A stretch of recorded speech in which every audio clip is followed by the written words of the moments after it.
Welcome, everybody. This is Daniel White at DW from Denver, Colorado area, and we're just welcoming you to the Doctor's Clinic call. It's interesting what we've been doing. We're going over so many different things, and, that kind of comes from what's going on in your life and what's happening out there, and if there's a topic or a subject or a situation you would like us to discuss, then you just get that information to Dr. Kurt Fisnick and or myself. But welcome. Tonight we're getting into it's called the longevity factor. And you can have shortgevity or you can have longevity.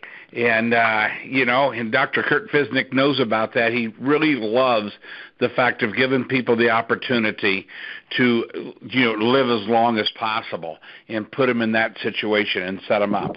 And, how resveratrol and what can happen with it and what can go on with there, how the water can make an impact in your life. And water will make an impact in your life, whether it's positive or negative, will determine on the decisions you make in the next few days.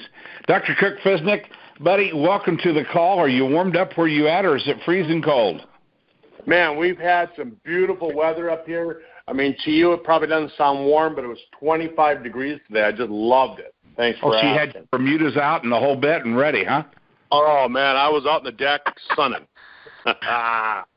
Well, my friend, get into this topic. It's one of my favorites to learn about, and, all with the TSX and the resveratrol and the water and some of the things that can put you in a situation to, have better health as someone winds their years down, so to speak. We can wind them up when most people are winding down. So, Dr. Kurt Fisnick, take it away. Okay, well, DW, thanks for hosting this call each week. I really appreciate it. You do such a good job. And, for everybody that's new to the call, everybody that's just listening for the first time, I love doing this call. I'll tell you why. As a physician, I've had over 28 years of experience as a physician, and what this call does is it forces me to kind of report my knowledge on real topics of health, things that affect a lot of people, and I just love being able to do that. And as many of you know, if you've heard me on the other calls, my favorite subject in the whole wide world is the subject of longevity. I try and read up on the subject at least once per day, sometimes multiple times per day, and I talk about it to just about everyone. If you see my business card, it simply just says, have you ever thought about living forever? And my goal is to be one of the people that makes it to the age of 100 years. And just yesterday I was reading about a study that began in 1963, just a year after I was born. And they took 855 people that were 54 years of age at that time when they enrolled into the study. And these people have to be subjected to a medical evaluation every couple of years. And it's interesting when you start looking at all the things that they found out. And really, of the ones who made it to 100, they found that those people drank at least 4 cups of coffee per day, and a great majority of them were homeowners when they were 54 years old. And that's important because it kind of tells you where the social economic level were when they started. And none of the people who made it to the long years were smokers. And really, they found that when you look at your ancestry, the ancestry that was important was actually the maternal longevity rather than the paternal. And so that's what you want to look at. If you had some people on your mom's side of the family that got old, chances are you have a better chance of growing old. But when we talk about longevity, I really like to talk about a couple of different theories. And if you go back and you think about your high school biology, or maybe you had to take biology in college, we learned about Darwin's theory. Darwin's theory basically said there was receptive traits and there was traits that were more positive, that you'd see, and you inherit these traits from your mom, your dad, your forefathers, things like that. Hundreds of years of passing down these traits, and he basically said that natural selection determined the fate of the organism. But the other theory that a lot of people didn't really hear about, and it started about the same time. These guys were studying it about the same time, and it's called epigenetics. And epigenetics basically said that the organism would adapt to the environment that they were putting them in, and by placing markers on the genes. And then these markers would regulate the way that the genetics were expressed. So, some big words here: methylation, acetylation, phosphorylation, ubiquitination. are all processes that affect the way that a gene expresses itself. And so what does that all mean, you know? And my son, my boy who's going to medical school, he gives me a hard time because he said, Dad, he said, you got to use those big words more often because that's what doctors do. And I said, well, people don't understand them. What good does it do? So here's what it means. You know, using kind of a story. Back about, you know, a century or so ago, there was a great famine in the world in Ireland and Northern Europe. It was pretty widespread. And so what happened was the body went into a hibernation mode, and because there wasn't a lot of food. And the people that had the ability to have a slow metabolism, the better chance that the body had of surviving. And the people that didn't have that, let's say the skinny people back then during that famine, what would happen is those people wouldn't survive. So as we look at the genetics now, generations later, what we see is that in an environment like what we have right now where there's lots of food, we get obese, we get fat. And chances are, if I was placed into a famine situation, and same thing with most of us that are probably on this call, chances are we would survive and we'd do quite well. Well, Darwin's theory of natural selection, it takes time to take place. And think of it kind of like the coarse tuning knob on evolution, and epigenetics is kind of like the body's fine-tuning. And it occurs real quickly, adapts to things around you, and it can still jeopardize your species for generations, but it doesn't really permanently alter the DNA. Another story, just to kind of get this, I want to get this in your head as we talk about longevity. It's an interesting paper that was written about a particular time that happened up in Canada. The electricity, the power went out for a long period of time. Homes were without heat, they were without power, and as you can imagine, there was a lot of stress going on. And the babies that were born during this time frame, you know, when they were going through this great power outage, they were studied, and certain interesting factors were found. They called them the snow babies. If you want to look it up, it's called the snow babies. They had a trait that they've been able to not only have themselves, but the children were able to handle more stress in their lives. I thought that was kind of interesting. So they were born in a time of stress, and now because of it, they've passed on the trait of being to handle more stress. So you can see the epigenetics is really important. Another study of epigenetics that I was reading about today involved, the Jewish population during the Holocaust, and they found that the bodies of these people, the survivors, affected the populations of their offspring years and years and populations later. So your body has a built-in regulation system. It's kind of the body's intelligence system. Back in chiropractic college, we call it innate, I-N-N-A-T-E. And it's your body's built-in intelligence. And bottom line is this: the body wants to heal itself. It wants to protect itself against disease. So when we start looking at some common diseases, everybody is aware of breast cancer awareness month, all these different things. But in the current environment, we've heard of this BRCA1 gene, this BRCA2 gene, and Angelina Jolie, she kind of went out and went real radical and had some surgery done because she had that gene. But what's interesting is that if you take a look at women that were born before 1940, if they have this particular gene, their risk of getting breast cancer is only 40%. But if the woman was born after the age of 1940, they had the exact same gene, the risk goes up 80%. So my point being that the bodies adapt to the environment. The genetics are the same, but the body adapts to the environment. And so rather than having that radical surgery and having the breast chopped off, why not think about how do we change the environment? And so that's what I really want to talk about as I talk about longevity.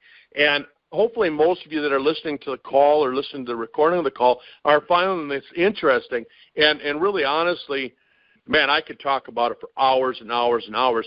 But what does it really mean when we're talking about, we bring it back to talking about Sisel? Well, here's the deal on it, is that if you watch TV at all, you'll see that there's a lot of commercials going on right now for DNA testing. There's a company called 23andMe that does DNA testing. There's another company we've seen, Ancestry.com, and I'm not promoting them. But what they're doing is they're saying, hey, you can learn about your genetics. You can learn about these things called single nucleotide polymorphisms, and they really found that there's over 3 million of them that affect our health. But what you get if you order this is you really get to learn kind of about the owner's manual about you, kind of your book of life. And really, when we look at genetics, it's 23 chapters, and they use a 4-letter alphabet that translates into just 3 words. And so that's really what they're talking about. And 99% of everything in your book is the same as what's found in my book. And the less than 1%, the little changes that you've inherited from your ancestry, that changes everything. And it changes the way that your body reacts in a certain environment. And back in 1999, when the book Genome was published, I've got a copy. I'm looking at it sitting out on my coffee table. I mean, who has coffee table reading of a book called Genome, right? But I started studying it. I was just really, really interested in it. But the medical establishment, the medical industrial industry, they just really hoped that if they didn't embrace it, that it would just go away. And it hasn't. It's not going away. And now we're finding out that it's really helping us to understand health in a better way. And we're right in the middle of what I'm calling a health revolution. And what a revolution really means is that when a majority of people agree that the old ideas aren't working, they start to look for ways of changing it. And that's where we are. And the old rule of pharmaceuticals was that if you treated 10 and you got one good response, then it was a good drug. And the drug companies sold billions and billions of dollars of drugs based on that theory. And people are demanding changes. They're saying that just doesn't work anymore. We don't want that. And just last October, to kind of tell you how things happen, the ICD-9, which is the code of diagnosis codes that we as physicians use, it went from 15,000 diagnoses to over 60,000. And do you think that we just invented 45,000 more diseases? Absolutely not. What we found is that everybody expresses a disease a little bit different, and they had to take that into account. And so now the way that the insurance companies get to regulate things is that you have to be very specific. Well, 25% of the population has over 2 different chronic health conditions going on at any particular time, and we're trying to turn this complexity into simplicity. But really, in all honesty, the beauty really relies in the complex. And we're all involved with a great big experiment. It's called life. And doctors are finding more and more that the citizen scientist, I guess is what they're calling them, they're finding that people who are going online and they're going, well, I got this and this and this, I'm going to look it up and find out what I got and what can I do about it. They're calling those guys the citizen scientists. And the doctors are finding out that people are learning more about their health than the doctors know about them, and they're kind of getting a little bit scared about it. And people are starting to demand, patients are starting to demand that the system has to listen. And so what we're going to find in the next few years is that you'll see some major changes going on in the healthcare system, changes that I feel are excellent, changes that I think are long needed. In fact, the old theory was that you had to go into your doctor for an annual physical, and what are they looking for? You went to the physical. Of course, they're looking for disease. What disease does Kurt got? And that's how they got reimbursed. If I had something wrong, then they're going to treat it. And so what we're going to find in the future is that the old annual physicals, they're going to the wayside. And what we're going to find is we're going to find personalized medicine. We're going to find that people are going to go to the doctors to learn about how do they stay healthy, and preventive measures are going to be utilized. And so really, bottom line is, think about this, is that if you ask a different question, you're going to get a different answer. And so for those of us that are on the call, those of you that are in Sisel right now, the time is just really right for us that are willing to promote wellness care. And what we're going to find is that in the future, the patient is going to be made more responsible for their own health. And I just say, what a novel idea that is. I mean, it's about time that people are responsible for staying healthy. And so we're going to see the rules of the game are going to change, and it's going to change really quickly. So bringing this thing all back to Sisel and what we're talking about is that, back in the 1970s, Tom Maurer Sr., he started the Maurer mission, and his goal was to be able to get rid of all these toxic products that we were seeing, the products that we were using, the products that these companies were selling and exposing us to on a daily basis. And, you start looking at where's the toxicity come from, and the most toxic room in your house is your bathroom. And not because only of the seriousness of the toxins, but because everybody goes in there and they think, well, I bought this at the grocery store, and they have a certain degree of confidence that who would bring toxic products to the market and sell it to us at the grocery store? Who would do that to us? And so that's really where I'm bringing this thing, and you're going to hear me talking more about longevity. This is just part one of what I'm going to say is going to be kind of a series of calls that DW and I are going to do. And before the call, I talked to DW about that. I've got a guest on the call, and he's going to talk about my new favorite product, which is water. And Paul has over 25 years of experience in the water industry, and he's actually helped develop some systems. And I just wanted to bring some things up to speed for everybody here, just talk about a few things that he and I have been talking about. He and I have talked for hours over the course of the last week. And then after Paul's done, DW, if you wouldn't mind, just kind of bringing in some of the things. You do such a great job of bringing the Sisel products into the topic of what we've just been talking about. So I'll bring Paul on first. Paul, are you there? Hit *6 if you're muted out. I am here. Thanks so much. Appreciate the chance to share. And Doc, one of the things that I bring is a perspective that's based upon historical evidence. And I loved how you said, if you want a different answer, ask a different question. And I think that today we need to ask a different question, because 25 years ago we saw something that was coming onto the horizon that was going to be a big, big change in the industry with water. And that was the whole basis of purification. And the whole question that everybody's been asking for the last 25, 30 years, and it actually goes back beyond 25 years, because I was raised in a water family. My dad was a Culligan Soft Water franchise owner, and he was doing trade shows, and he was doing all kinds of fairs and promoting it and radio shows and the whole thing. So I can remember 5 years old, I was watching him do the pitch and everything about how you could change your water by just conditioning it, and you get better results from it and all that. But here about in the late 80s, we started seeing that there was some reports coming out that the greatest health advance that had ever happened was back in the late 1800s. And that was when they actually introduced chlorine into the water supply. And you think, how could that be the greatest public health advance? Well, up to that time, the worst problem as far as disease was waterborne illnesses. And so they thought it would be great to go ahead and purify the water and take all of those, or kill all of those organisms that were the small bacteria, large viruses, everything that you could do. And so they saw great results, and could actually change the domestic water supply. However, about 20 to 30 years later, they started seeing problems with people's health. They started having the first recorded cases of high blood pressure, in that they were having the plaquing of the arteries, which is called arteriosclerosis. And you could probably talk about that at great length, couldn't you, Doc? So, but anyway, going on is that we saw that, purifying the water was one thing, and so filtering started doing it with the charcoal filters, and people started taking chlorine out of their water. And so I actually got involved and was doing it full time.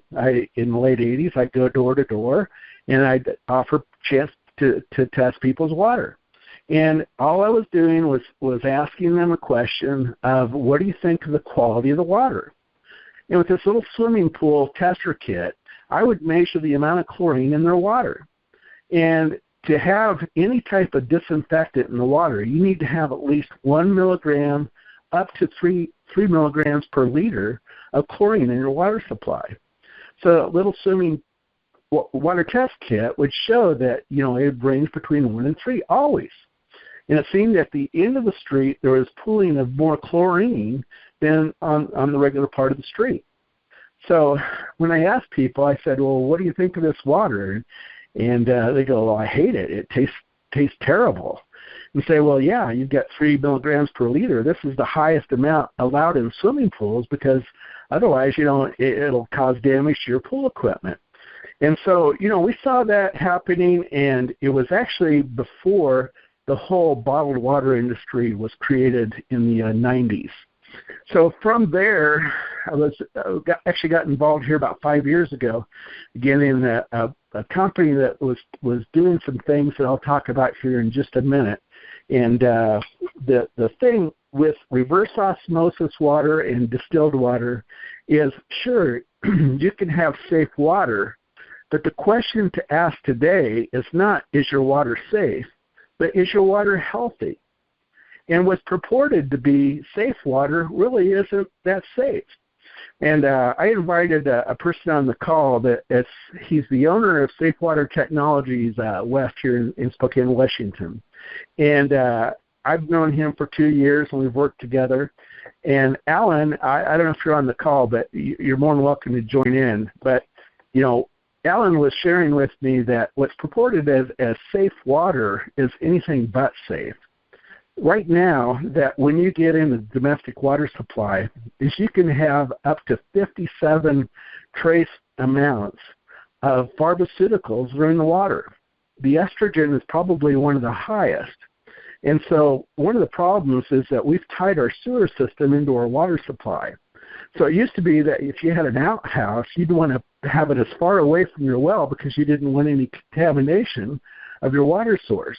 Now we're dumping the sewer system right into our water supply and then, going ahead and transforming it through the whole waste treatment facilities. And so, adding chlorine doesn't necessarily make the water safe. So with the whole thing with healthy water versus safe water, one of the things that's really excited me is to see what Tom is doing with the aspect of water. Also like the healthy coffee, but the water is something that when you have water that's in a state that is inert, it's basically a complete different animal than one that's activated. I mean, what would you rather have? Would you rather have a glass of water from a waterfall that's just cascading off, that water has been transformed? Or would you rather get one out of the Dead Sea that's been there for whoever knows how long? Sure, you'd want the activated water, of course. Now, water has always been 2 parts hydrogen, 1 part oxygen. However, 5 years ago, I discovered that when you activate water, when it's actually transformed, and the process that Tom is doing with the water actually hydrogenates the water. Well, hydrogen is a life source. If you want more health and more activation and more energy, then hydrogen and water are your answer. It's just they go axiomatic together. So the one thing that, with summing up everything, that when it comes down to what we've been told today is that our water is safe, you can take that with a grain of salt, because safe water isn't really what it's all safe. And I don't know if Alan's on the call here, but he's somebody that's really a good resource because he's very knowledgeable, and I'll love to have him on the call at some time. So that's kind of wrapping it up in a nutshell. Well, Paul, thanks for doing that. And yeah, we'll be happy to have Alan, your friend Alan, on the call sometime talking about what he's doing out there. So thank you. Great. And DW, we'll turn it over to you and kind of let you wrap it up with talking about how the Sisel products relate to everything we just talked about. Well, it's what's kind of fascinating here is everything that we do and everything that we are about is getting the person healthier. I mean, even when we look at someone who's on the chubby side and go, oh man, they got to lose a lot of weight. We just want to get that person healthy. Then the weight comes off. Well, one of the things that doctors will start to treat you on, or when you go in the hospital that they're very hypersensitive about when you're getting your body healed up and you're getting healthy, is your oxygen levels. And so when you take the Super H2 water system that Tom's put together, and you start hydrogenating your water in your body, and in other words, we talk about how it can make water wetter. That is a big deal. So it makes water healthier, and so and that's huge. So to bring that out tonight is something that I am extraordinarily, passionate about, is getting people healthier. So, Paul, when you mentioned that kind of triggered a couple things.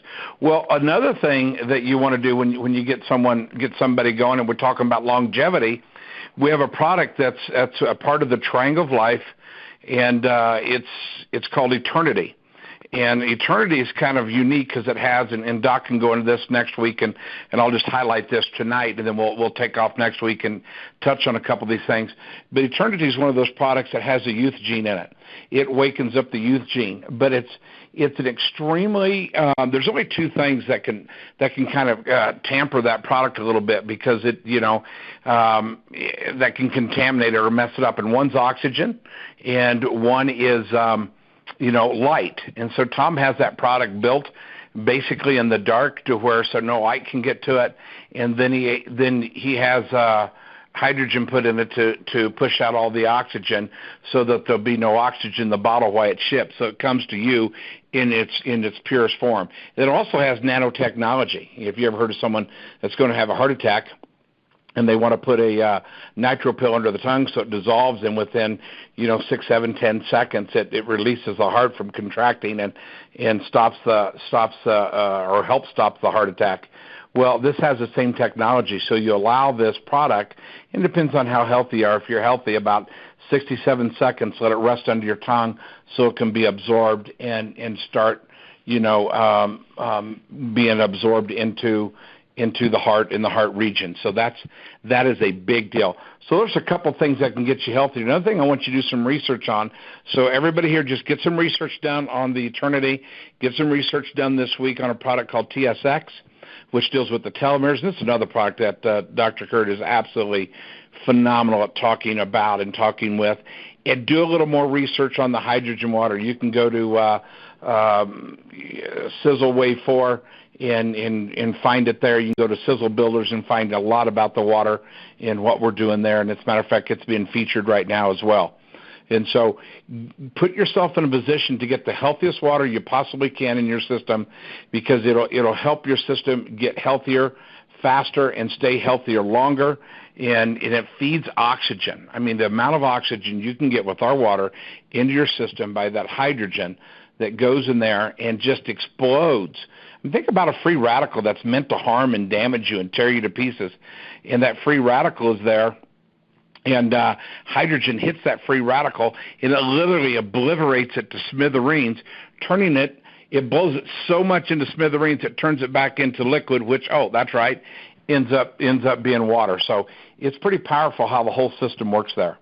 So that's what we're going to end with tonight, is just putting you in a position where we want you to do a little bit of research as well. But start with the Eternity. Get the TSX going on in your life.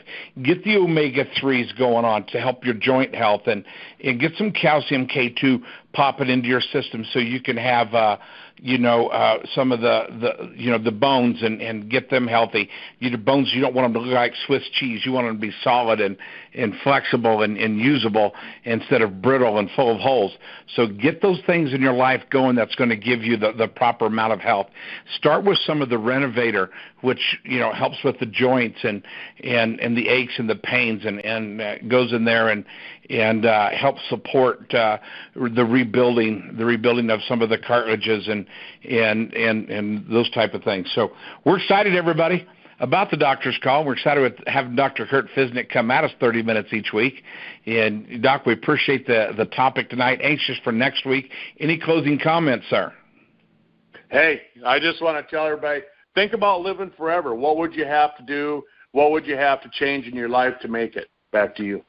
All right. Well, that's it for the doctor's call tonight, and we're excited for you. This is a brand new year for us, and we're very excited about this year. We got some goals, and one of our goals we're going to pass on to you, and it'll be your responsibility to three-way someone in, call somebody, and let's double our numbers by next week to help America get healthy. This is 2016. This is the year that we're referring to it as being Sweet 16, and so we're going to be talking about a lot of things that'll bring sweetness into your life, sweetness into your health, and you're going to hear it right here on the Doctor's Call. Thank you very much, everybody, and we'll see you next week, same time, same place. Get ready. Longevity number 2 coming at you next week. Thank you.